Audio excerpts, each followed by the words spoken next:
Ladies and gentlemen, boys and girls, children of all ages, welcome to Pitch Talk. We are fans of football dropping vlogs, videos and podcasts on the beautiful game. Check out our videos on YouTube and Instagram's IGTV, including special feature segments, 5 minutes with the G, the Straight Shootin View, coaching with JBK. We produce, record and edit video content and audio on Apple Podcasts, Google Podcasts, Verbal, Podomatic, Anchor, Spotify and other podcast platforms. Join the Pitch Talk revolution on Twitter, Instagram, Facebook and www.pitch-talk.com. The pitch is where we eat. The pitch is where we sleep. And the pitch is where we talk. I can see you now. I can see you now and then. I can see you now. Welcome to the Straight Shootin View.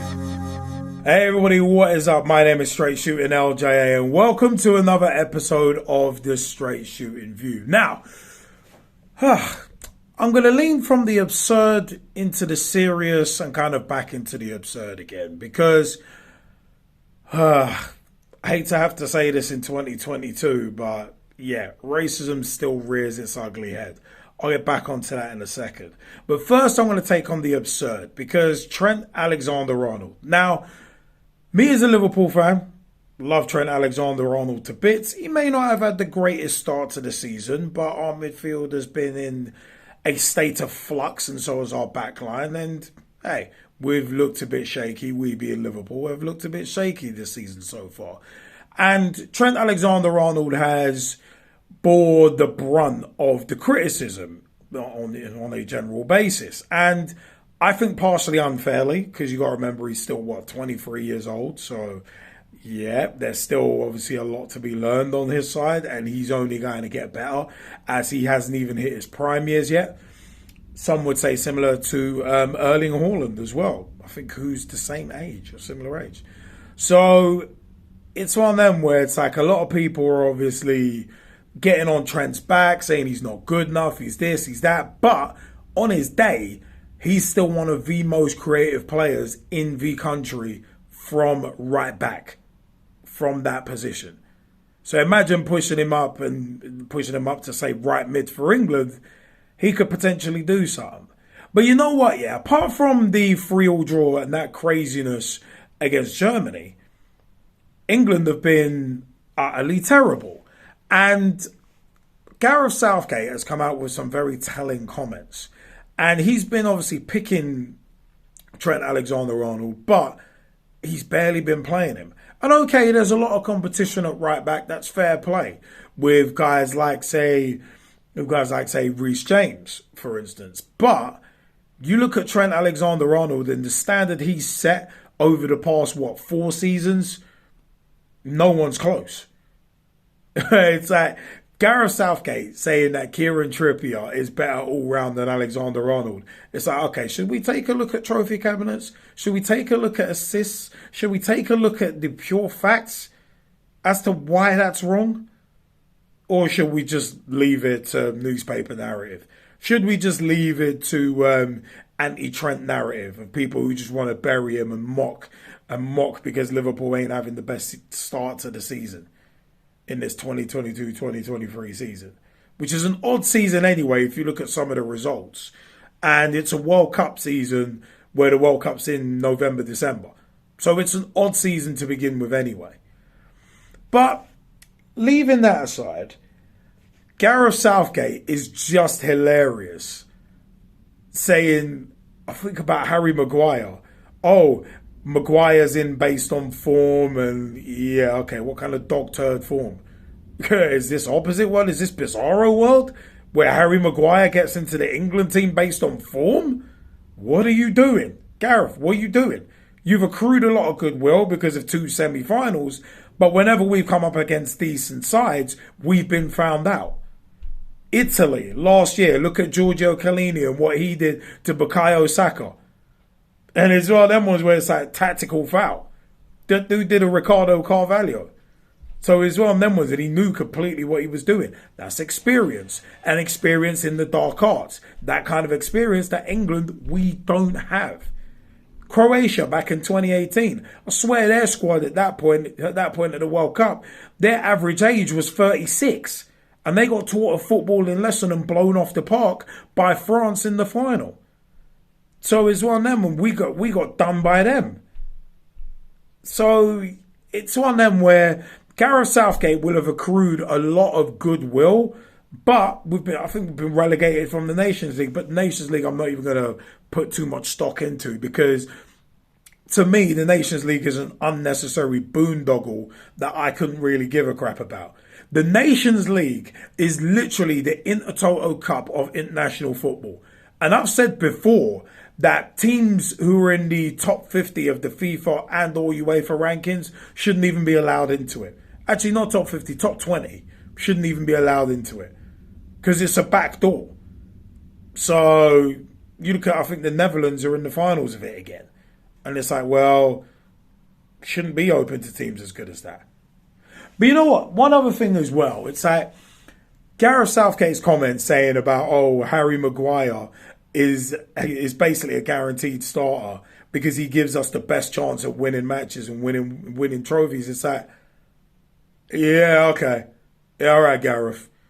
Some have criticised you and said you are not tactically aware, especially against the bigger nations who know how to stifle us. And yeah, I'd agree with them. But also at the same time, with your backing of guys like Kieran Trippier over Alexander-Arnold, your backing of guys like Harry Maguire over Tomori, and it's like, nah, bruh, sorry, you're done. Because there is actually a hilarious conspiracy theory going around about Gareth Southgate with the comments that he came out with about Harry Maguire giving us the best chance of winning matches. Some people are actually saying that Gareth Southgate is saying that to try and get himself fired, knowing that he's got a good severance pay. And I'm one of those with the severance pay bit. It's one of them ones where it's like, remember, he signed a new contract. I think it was just before the European Championship semi-finals last year. And it was like Arteta at Arsenal. It's like, why are you giving the dude a new contract before the season/tournament is over? Because that means whatever happens in that tournament or those last few games, it doesn't matter. Because he's already safe. So yeah, the FA, I thought from day one that the Southgate appointment was basically the FA just looking for a yes man. Yet another one after the Allardyce debacle. They wanted someone who's not going to rock the boat. And Gareth Southgate getting promoted from the under-21s to managing the senior squad just made sense in that way for a PR point.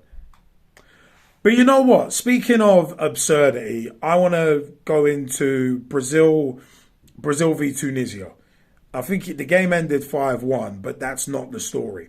Richarlison's goal, which I think made it 5-1, was greeted during the celebrations with some idiot, and this match took place in Paris, some idiot thinking it's acceptable to throw a banana at Richarlison. It's like, I really want to swear, because it's like, it's 2022. And you had Dani Alves getting bananas thrown at him, probably about 4 or 5 years ago. Not that long ago in the grand scheme of things. And it is a disgrace that some idiot thinks this is acceptable. Some idiot thinks it's acceptable to be racist and throw a banana at Richarlison for scoring a goal. It's like, what is wrong with you? This is not 1982. This is 2022. What is wrong with you? Throwing bananas at players. Come on. It shouldn't have been acceptable in 1982. It shouldn't be acceptable in 2022 either. And you know what, yeah? Punishing sides by playing games behind closed doors is not enough. Punishing sides with fines is not enough.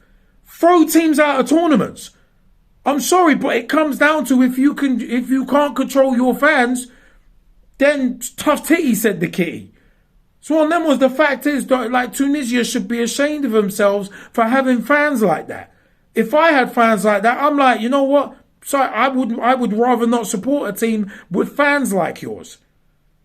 Because at the end of the day, if I'm running the Tunisian Football Association, that's instantly one of them ones where I'm straight up coming out and saying, you know what, we are sorry. We are sorry about this. We will take any punishment meted out to us by UEFA because this is embarrassing. It's a disgrace and it shouldn't happen, especially not nowadays. So it is one of them ones where it's just disgraceful. And UEFA should be throwing the book at Tunisia. And behind closed doors, fines, not enough. Sorry, no. It's not enough. Because if your fans think it's acceptable to do that, especially in Paris as well, that's supposed to be this cosmopolitan city and you've got idiots doing that. And I'm not blaming any Parisians for it. But I'm just saying that it shouldn't happen anywhere, let alone in a city like that. And we know France has its problems with racial tension, among others. I'm not here to get political, so I'm not even gonna like go back to Jacques Chirac and comments from there, or the 98 World Cup and the fallout from that. And yeah, anyway, I'm not even going to go into that because that is a whole different kettle of fish. But the fact is, it's just an embarrassment that some idiots, every club, every team has a moronic minority of fans. And those Tunisia fans, whoever threw that banana at Richarlison has proven that beyond a shadow of a doubt. And it's just embarrassing to see that. That's the kind of stuff that makes me embarrassed to be a football supporter. It really is. But you know what? Richarlison, I'm glad that Rio Ferdinand was like, you know what? Like, punishments, like some of these punishments aren't enough. Like doing these paltry punishments handed out usually are just not enough anymore. You've got to come down and come down firmly. Punish in a draconian fashion. Punish uniformly and in a draconian fashion. That's my take on it. You know what? What did you think? Did your heart sink? Were you angered by the footage of Richarlison having a banana thrown at him? I'm not a fan of Richarlison, by the way, but nobody deserves to have bananas thrown at them when playing, especially when playing football. Doesn't deserve it. Oh, God, it's just tribalism taken way too far. But also, Trent Alexander-Arnold, should he be on that plane to Qatar? Should he be? Does he deserve that place? Should he be ahead of Kieran Trippier? Should he be ahead of Reece James? Should Gareth Southgate do more to accommodate such a quality right back? Should he play him at right mid and play Reece James behind him? Or vice versa? Should Trent Alexander be playing more for England instead of getting snubbed? Instead of being used as an unused sub in Nations League games? Let me know your views. www.pitch-talk.com is the official website for everything Pitch Talk. You can catch our podcast there. You can view our videos there as well, and much, much more. You can learn about the co-hosts, myself, JBK, the G-Man, and Nathan Arsenal as well. Also, youtube.com/Pitch Talk for all of our videos. At Pitch Talk on Twitter and Instagram. Tweet with us, follow us, see what we're up to. Instagram is where you can catch vlog previews and much, much more. By the way, congratulations to Jamie, aka Coach JBK, for his 50th episode of Coaching with JBK. Catch those episodes on our podcast feed. Google Podcast, Apple Podcasts, Verbal, VURBL. We are Verbal Ambassadors and proud of it. G-A-A-N-A. Ghana. It's one of them was G-A-A-N-A. Ghana Podcast. Catch us there. Tune in Radio, Player FM. Wherever you pick up your podcast, pick up the Pitch Talk podcast. Spotify, among others as well. Also, facebook.com/Pitch Talk. Become fan, become friend, become member of the group. Join the footballing revolution we're working so hard to create as well. We're also on Reddit at Pitch Talk on Reddit. Wherever you are is wherever we are. www.pitch-talk.com is the official website. I have been Straight Shootin LJA, and until next time, see you later on the Straight Shootin View. Take care, peeps. Join the Pitch Talk revolution. Check out the official Pitch Talk website. www.pitch-talk.com.